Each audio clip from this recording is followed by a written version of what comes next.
Hey everyone, and welcome. Today, we're diving into a fun DIY project. Building a mini go-kart, perfect for desktop adventures. This isn't your average go-kart. It's a miniature, motorized model, designed to bring a smile to your face. First up, the chassis. We'll be using cardboard for this, as it's easily accessible and easy to work with. Cut out a rectangular shape. This will be the base of your go-kart. Next, you'll need to create a simple structure to hold the motor and battery. You can use extra pieces of cardboard, glued or taped to the base. Remember, neatness counts, but don't worry too much about perfection. It's all about fun. Now, let's talk about wheels. We're keeping it simple and resourceful. With bottle caps, gather 4 bottle caps, and make sure they are similar in size. You'll need to find a way to attach these to the axles, which, in this case, can be small dowels or even sturdy straws. Secure them with hot glue or tape.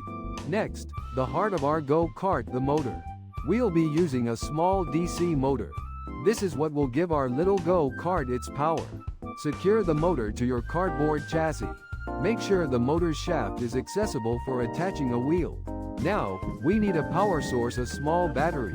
Connect the battery to the motor, ensuring you have a switch in between to control the kart's movement. Here comes the fun part, the steering mechanism.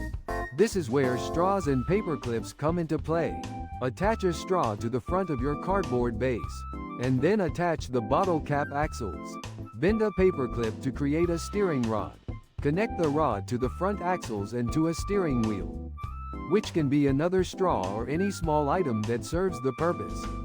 Ensure that the wheels can turn freely when you move the steering wheel. Now, with all components connected, the mini go-kart is almost complete. Double-check all connections, and make sure everything is securely in place. Also, remember to test if the wheels turn freely. A smooth turning is essential for smooth driving. Now, it's time for the final touches. Add any decorations or design elements you'd like.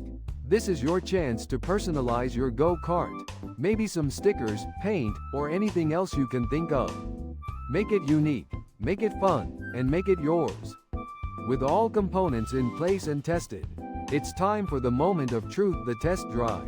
Place your mini go-kart on a flat surface, like a table. Turn on the switch, and watch your creation come to life. The go-kart should move forward and respond to the steering wheel. If it doesn't move immediately, double-check all connections and make sure everything is aligned properly. And that's it. You've successfully built a mini go-kart. A fun project you can enjoy. It's an excellent way to learn about simple mechanics and have a lot of fun. If it doesn't go as expected, don't worry. That's just part of the fun of DIY. Experiment, adjust, and keep trying. I hope you enjoyed this project. Have fun building and enjoy your mini go-kart.